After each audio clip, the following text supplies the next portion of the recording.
Hello everybody, my name is Charlie and welcome back to the Eternal Watcher, where I love to talk about anything related to science fiction or fantasy. I'm very sorry I've been away for a while. It's been very stressful with exams and I've been going on some holidays which aren't overly stressful, but I still don't have time to make YouTube videos. Anyway, welcome back everyone. Today I'm going to be reviewing the fourth season of Stranger Things, which loads of people are talking about, myself included, because it is so damn good. I was going to review Volume 1 and Volume 2 separately, but I thought, why review the first 7 episodes then the last 2? I thought I'd just review them all in one big video. Hopefully this one will be like 20 minutes longish. And here's the video, so please do comment below with your opinions on Stranger Things. My opinion isn't the right one, it's just mine, and I'd really like to hear yours. Please do subscribe if you enjoy my content, like if you enjoy this video, and let's get on with it. So, like a lot of other people, I had some very, very high expectations for this season. Like, Season 3 ended on not a cliffhanger, it was actually a very closure-style ending. I suppose we did get that little scene of Hopper being shown alive in Russia, but largely it was a very closure ending, but still, I, like many other people, were desperate to watch Season 4 right after finishing Season 3. I mean, most people would have seen it in 2019. I saw the first 3 seasons in 2020, so unlike lots of people who had to wait 3 years, I only waited 2. Still a lot of time, but not as much as other people. Either way, I still had very high expectations for this season, and it's safe to say it delivered. I'm not going to beat around the bush here. Stranger Things Season 4 is excellently done. Possibly my favourite of the entire show. It's just masterfully done. You can tell they put a lot of work into it, and that the 3 years waiting for lots of people and the 2 years that I waited really, really did pay off. So we might as well start with the good, and then we'll go into the stuff that I thought maybe it could improve upon a little bit. The good section, thankfully, is a lot longer. So the first good thing I have is the increased sense of scale and scope that Stranger Things Season 4 brings. Obviously, Season 3 was very much a sort of, it was a stepping point. The stakes increased, the scale increased, you could see it was getting bigger, and now that's the result of this. This and Season 5, well, Season 5 is going to be, I know this is, a very big, high stakes, high scope, high scale season of a show. Like, we have episodes which very frequently, I'm pretty sure every episode is longer than an hour and 15 minutes, bar one. You have 3 episodes that surpass an hour 20, 2 that surpass an hour 40, and 1, the final episode, the piggyback, which is 2 hours and 30 minutes. It's absolutely insane. The entire thing is not that far from 14 hours in length, which is absolutely insane. It's like almost double the length of a season 1 or 3. It's just insane how, the scale of this. Like, we have several plot lines going on in different countries and different states as well. 3 main plot lines. We've got the Russia storyline, what with, Joyce and Murray, and kind of Yuri later on, but he sort of betrayed them a bit, working together to rescue Hopper from prison. Obviously we've got Enzo, his guy in there, who's working to rescue him as well. Obviously things take a sideways turn when Yuri betrays them all, and everyone gets arrested. Nevertheless, Hopper is rescued, and he meets them all in the final episode. We also have California, in which we've got Mike, who's visiting the Byers and Eleven, and obviously we've got this new character, Argyle, and then Eleven gets, taken by the police. We have this incident in the roller rink where, she's being bullied at school, she's not telling Mike, lots of teenage drama stuff. She ends up assaulting someone, gets escorted by the police, but then gets taken away to an underground lab with Brenner. Season 1 vibes here, in which she is told that she's going to regain her powers. Well, she sort of chooses to, but then she can't leave. It's basically a prison. Either way, she gets her powers back, and then we've got that storyline. Meanwhile, Mike, Will, and Jonathan go on a pretty pointless side quest, and then these are all really just side stories to the main event, which is still taking place in Hawkins with Steve, Nancy, Robin, a new character Eddie, more on him later, Dustin, Lucas, Erica, and Max mostly. A lot of characters in this one, I know, but basically they're investigating a string of murders, very brutal murders, and obviously end up discovering a new villain, naming it after a D&D character, again, very Season 1 vibes. So those are the 3, sort of 4, sort of 5 main plot lines we have going on here. A lot of stuff going on, but this, the runtime of this is so huge that they have time to do all of this, and that's what I really appreciate. Like, I find it insane that storytelling at this level and this scope is achievable on television. It's crazy. Like, I know lots of people aren't huge fans of Netflix, myself included. Not as a company, I don't really care about that side of things, but lots of their originals don't really appeal to me. But I say, their big four: Stranger Things, Umbrella Academy, Witcher, and Squid Game. Those are brilliant for extremely high quality. Stranger Things, especially though, that's just on top. That's Netflix's most marketable, probably most profitable, and their most well loved and recognised brand. And obviously, I understand why it's just has such a mass appeal to everyone because of these concurrent plot lines occurring in different places.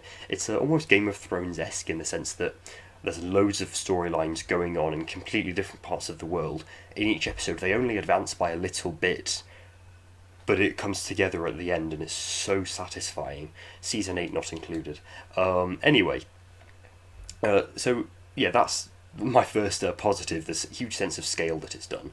My next positive is the darker tone. Season 3 was very much like goofy comedy sort of stuff. I didn't really care for that sort of stuff. I thought the comedy, the lighter comedy in seasons 1 and 2 was more my speed. That said, I did like season 3. I really do enjoy it. But this is great. The darker tone is just fantastic. We have some absolutely, like the colour scheme itself is very reminiscent of seasons 1 and 2 as well. It feels like it's trying to contradict people's, people's complaints about season 3, which I loved season 3, but lots of people didn't, and I really do get why, because of the light-hearted tone.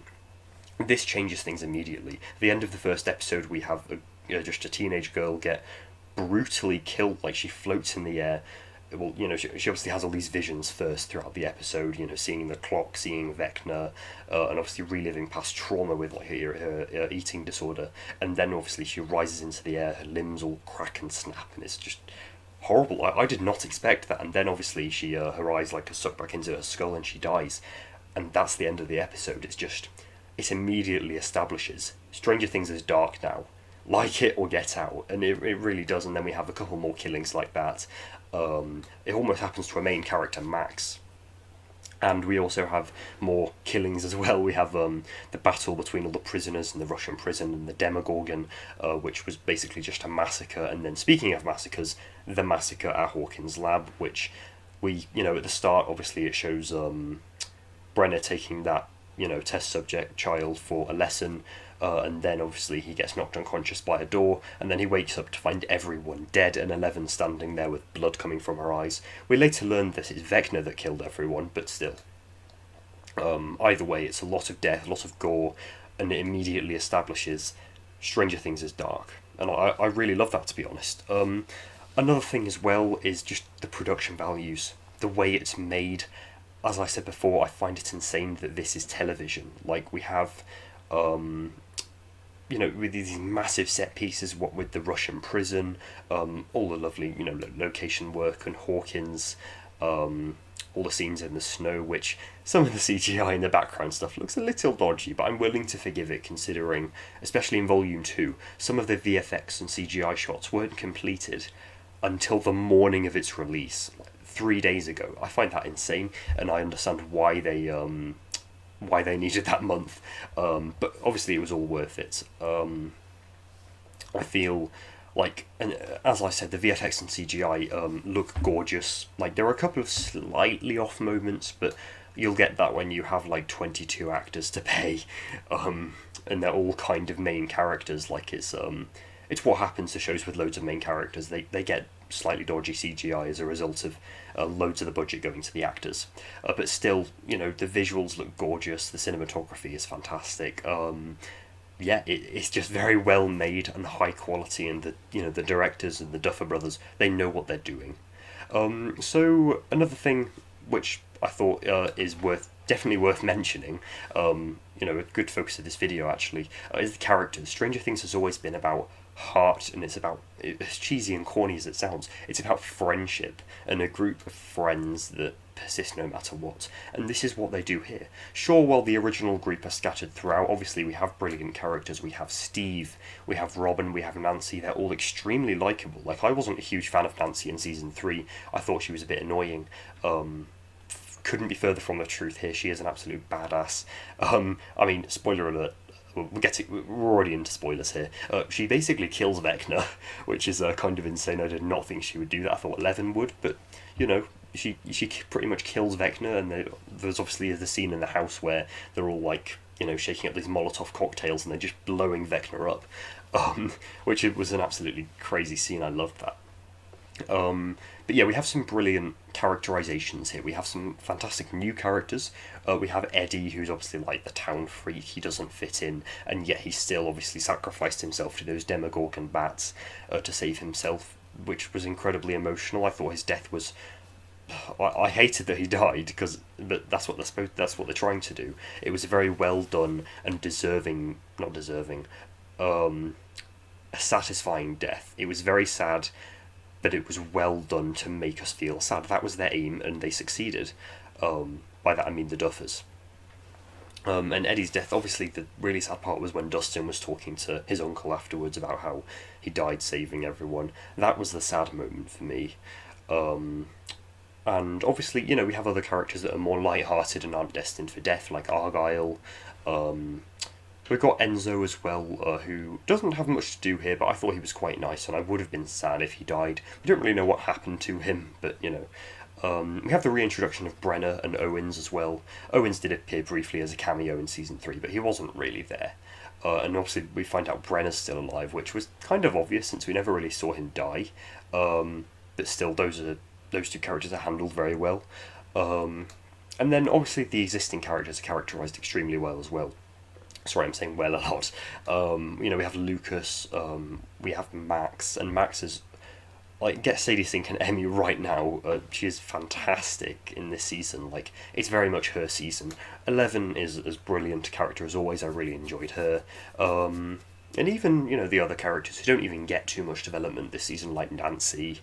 And I'll get back to Steve. Nancy, who... she doesn't get too much development, but she's still a very good character, likeable, and Steve has some fantastic development. I'm very, very surprised he even survived this season. Like, I thought he'd die after he was talking to Nancy about having this dream where, he goes around the country and he has 6 children, with Nancy, apparently. We find out in episode 9, which I'm sure she was thrilled to hear. Anyway, so yeah, characterizations are absolutely on point. We have some brilliant acting as well.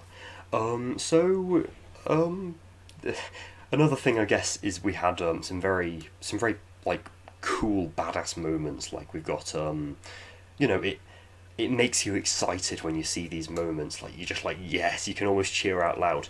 You've got obviously Steve, Nancy, and Robin, shaking the cocktails and blowing Vecna up while he's in his like sleep in the Upside Down, and then Nancy just shooting him loads of times with a shotgun, which was always fun to see. We've got the whole sword fight scene. Well, I say sword fight. The scene where Hopper like slaughters a Demogorgon with a sword. That was insane. Like, where Murray flamethrowers them all. Good old Murray coming in clutch with his flamethrower. And then we've obviously got one that survives, and then it pans down to this sword on the ground, and I just like, yes, Hopper, let's go. I think Hopper was brilliant here. I wasn't a huge fan in Season 3, but here, he's just leveled up again. He looks different because he's lost weight as well. But honestly, that scene was just fantastic, where he's slicing off the arm and then he's just chopping off the head of a Demogorgon with a sword. it's insane, and I feel um I I care about these characters so much. I don't know what I'm going to do with myself if someone like Eleven or Max or Lucas or Dustin or Steve or Hopper or Joyce dies. I know there's so many, but seriously, if there's one thing the Duffers shine at more than plot, it's character, and that's why I love Stranger Things. Fundamentally, if the characters don't work, I would lose interest, and if the plot didn't work, I would lose interest. Um, they need to be synonymous with each other, and the Duffer Brothers just do this right. That's mostly what I've talked about for the good. Now we better get on to some of the things that I thought not a bad necessarily, but could do with some improvement. So firstly, like every other season of Stranger Things, it takes a few episodes to get going. Like in season 1 and season 2 and season 3, it takes a few episodes to get on its feet. It's plodding at the start, and then season 4 is usually the mark where it decides, right, we're getting a move on with things. There's usually something that happens at the end of episode 3 that sparks this. And finding Will's body in season 1, we've got obviously the Mind Flayer possessing Will in season 2, and in season 3, Billy sort of, being even worse. So there's always been, something that happens, and then in season 4, there was obviously Max seeing the clock, and we know that she's going to die, and there's that impending dread. Season 4, episode 4, sorry, Dear Billy, is where it really gets going, but those first 3 episodes, Hellfire Club, Vecna's Curse, Monster and the Superhero, while they're very good, they don't do much besides setting up the premise. And there's a lot of build-up here, and 3 episodes doesn't sound like a lot, out of 9, but still, it's a good, quarter of the season, and I feel it wastes a lot of it on I don't want to say it wastes because they're important scenes, I just don't overly care for them. I would rather get to the action. I feel they could tell the opening setup in a more succinct and compact way. That said, that doesn't overly change my perspective on those episodes. I still really love them for what they are, but they're very much not filler. You don't have filler in Stranger Things. They're setup episodes, and that's what their purpose is. But I don't like them overly, as much as the rest. But that doesn't mean they're awful. Another one is that there may be a little bit too many plot lines, and there's some screen time that's just wasted on a couple of certain plot lines that I'll get to. For example, we have Hopper in prison, we have Joyce and Murray and Yuri going to rescue Hopper, which, those 2 plot lines don't really converge for a while. We have Eleven regaining her powers in the Nina Project. We have the whole Mike, Will and Jonathan stuff, which, sure, those plot lines start and end really in the same place, but fundamentally, lots of the season, they're spent apart. So that's 4 plot lines already. Then we've got the Hawkins gang, and usually, while they all operate as one unit, they're always split apart in some capacity, so that's really 2 more plot lines. There are 6 plots in this season, not to mention the side the side plots we have. We have the stuff with Jason and his gang of jocks who want to kill Eddie, and then Lucas joins them for a little bit. And that's a plot line. And then we also have, and they're rallying up the town and everything. And then we also have the whole plot line about that military guy, I think it's called Sullivan or something, who wants to find Eleven. Barely takes up any screen time. Doesn't really serve much of a purpose other than an excuse for Eleven to be taken to regain her powers. And that's all it's for, but I don't know, especially the Mike, Will and Jonathan storyline, there's so much padding there. They didn't even need to be in lots of this season. I feel, given some scenes in episode 6, but they did not need to be in lots of that season. I feel it's a shame that Mike, and even Will, that Mike was the main kid in season 1. He's just been demoted. I don't really get it.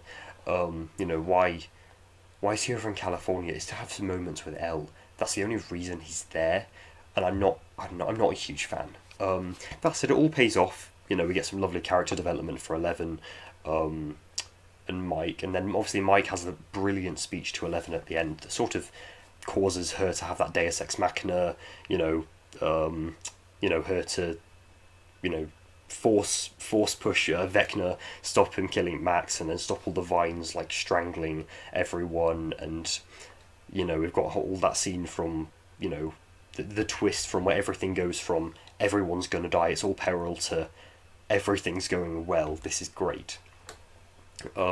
It's just, yeah. So everything's made up by the end, but fundamentally, I don't think that I don't think Mike had much of a purpose in the season, and I feel that's a real shame.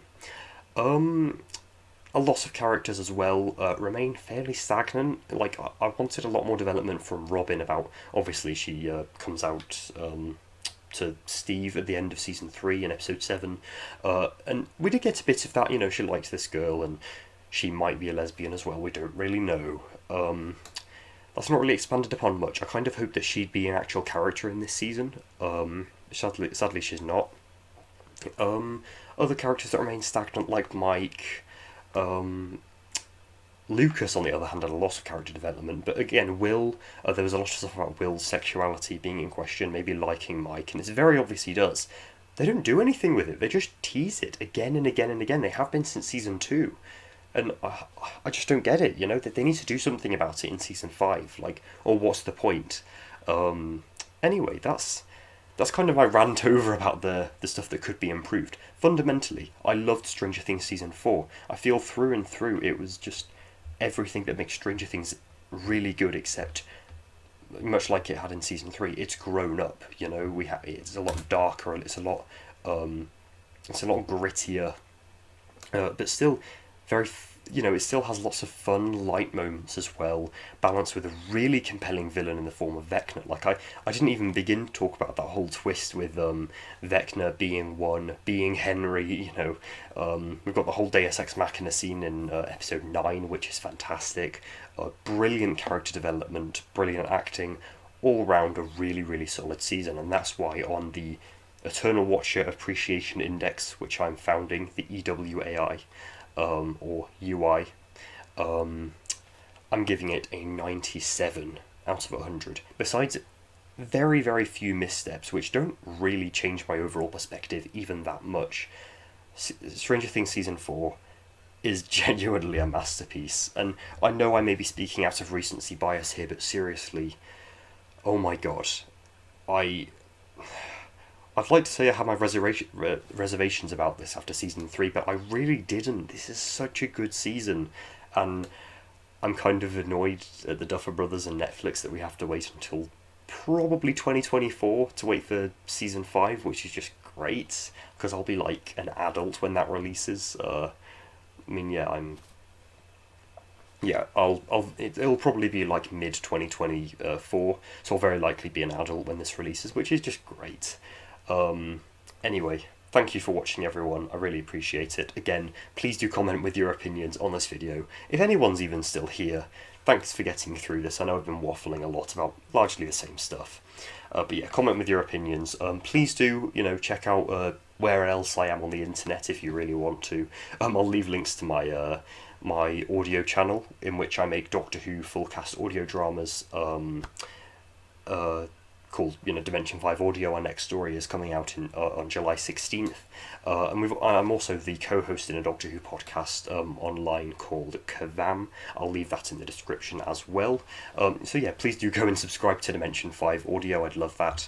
And in the future, we do have a few more Stranger Things videos coming up. We've got a ranking of all the characters in season 4, all 4 seasons, as well as a top 10 episodes ever list. I can assure you that 4 episodes from season 4 will be in there. Again, thank you for watching, everyone. I really appreciate it, and I will see you on the 6th of July for another Stranger Things video. Thank you, everyone, and goodbye.